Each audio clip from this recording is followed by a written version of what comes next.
people, this is Mark from Carriage Changeworks.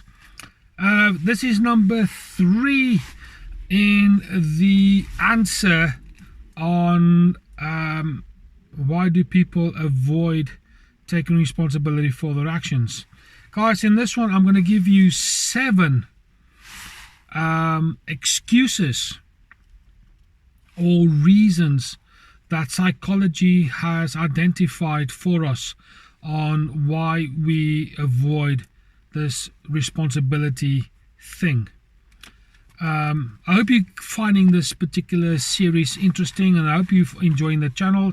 If you do, please subscribe and like, and tell all your friends and all your family to do exactly the same, because the more we are being made aware of through your friends and family on Facebook, Twitter, Instagram, all these kind of places, it brings awareness, and I'm really encouraging you to do that for us, so we can spread this vital information that we're bringing to you on a day-to-day basis, so more and more people can be aware, and hopefully something that me or Laura is saying to the channel, to the world, will resonate and help. I was speaking to a lot of people and they really enjoy what we're doing, so I'm encouraging you just to tell your friends and tell your family and spread the word. Keep it going and growing, as my little latest slogan is. Back to the little video. Simon, what is weight loss about, has asked the question a few videos back, and like I said, this is number 3 in answering this. So here are 7 reasons why people avoid it according to psychology. Number 1, people avoid taking responsibility because of the fear of making mistakes. That is an interesting one, because, my idea of making mistakes is simply this: unless you make a mistake, you will never learn, you'll never grow, you'll never develop, you'll never improve. Now, the thing is, where do we make these mistakes?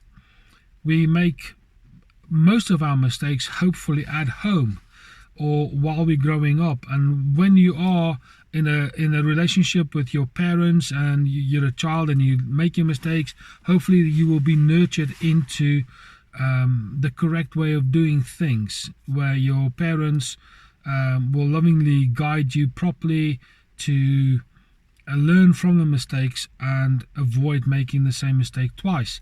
In South Africa, where I come from, there is a little saying that goes like this: only a donkey bumps its head twice against the same wall. Point here is, I don't particularly care how many mistakes you make, as long as you don't make the same mistake regarding the same issue.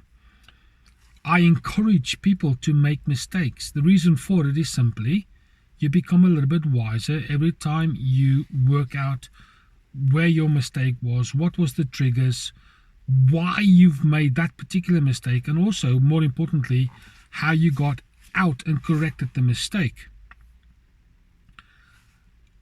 That to me is really, really important. So the fear of wanting to the idea of not taking responsibility because you are scared of making mistakes really is a hindrance to your own development. But there's a lot of people who are so weak-minded that they don't want to make them. They always have to be right. I think particularly about the narcissistic personality. They've got to be right. They've got to be in control. That kind of thing. Ding, ding. You can't always be right. So that is number 1. Number 2, fear of failure. It is very similar to the first one. But when you make a mistake, a lot of people feel a failure. They feel like they failed the world, and the world's going to judge them grossly because they've failed. Failure isn't fatal. It's not forever. You have to make failures. You have to make your mistakes in order to learn from them. Again, it is this whole thing about, I'm scared to grow. I'm scared to step away from my comfort zone. It is like in video number 1, where I point out it is the yes but game. Yes but grow and learn, develop and become someone that's actually accountable. So the fear of failure is just a hindrance of making any improvements in your life. Number 3 is people might have a low self-esteem, a low self-worth, a negative or a bad self-image.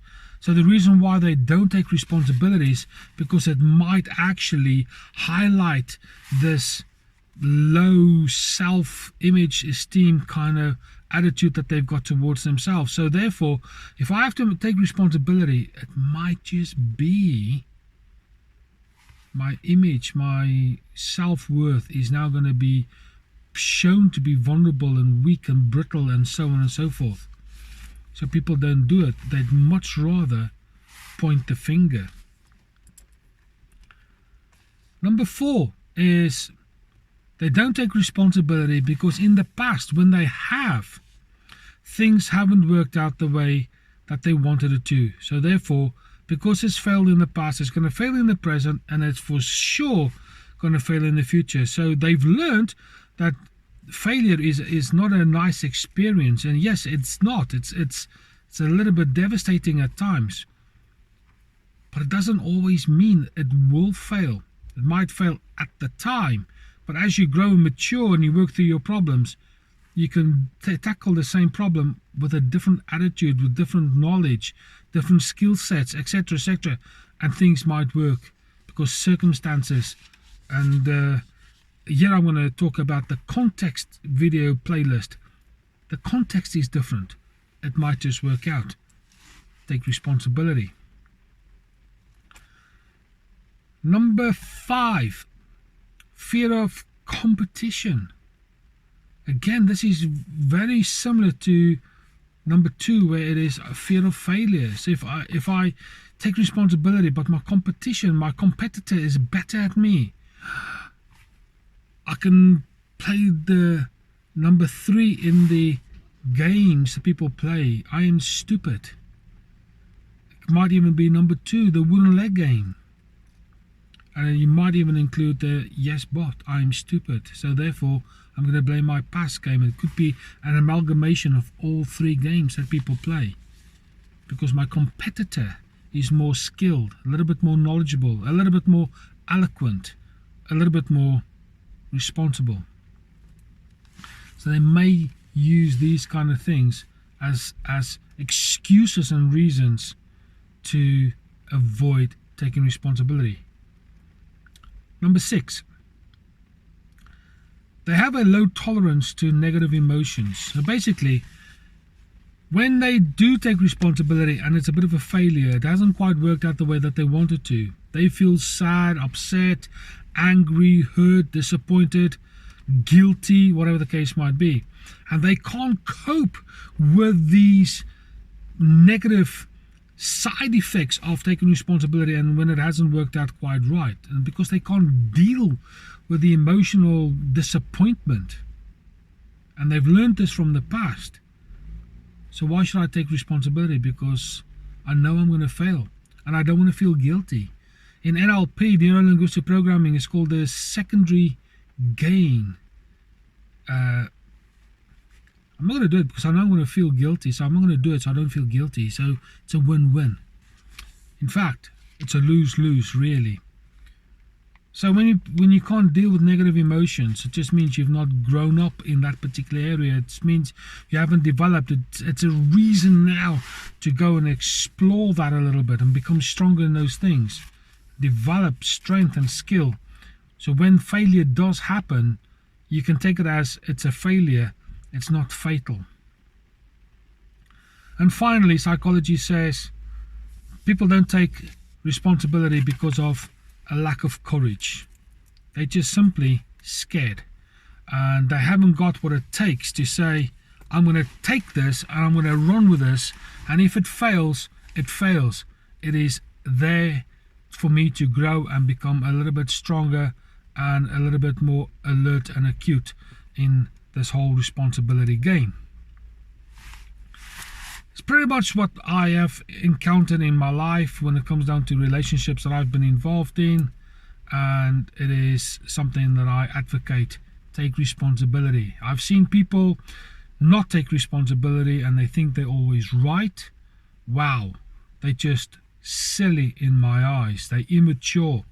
And then people who do take responsibility, when they take responsibility, these other people who don't, always there pointing the finger with negative criticism and very caustic and toxic kind of language and blame and blackmail that comes your way because you've taken responsibility, because you're mature, you're growing, and you're becoming stronger and more worthwhile as a human being. It's part of the game, I'm afraid. So that is it for this particular video. The 7 reasons or kind of excuses that people will use. They might not say it linguistically, but they will certainly speak volumes and shout it from the rooftops behaviorally. 7 of them. Amazing, isn't it?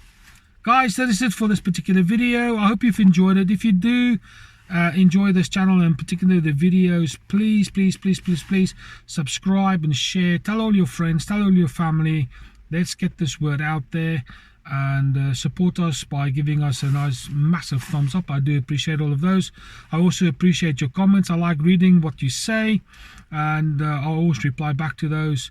But all in all, please, when you hit the little bell, pick all, and you get all the information that we get when we upload the next particular video.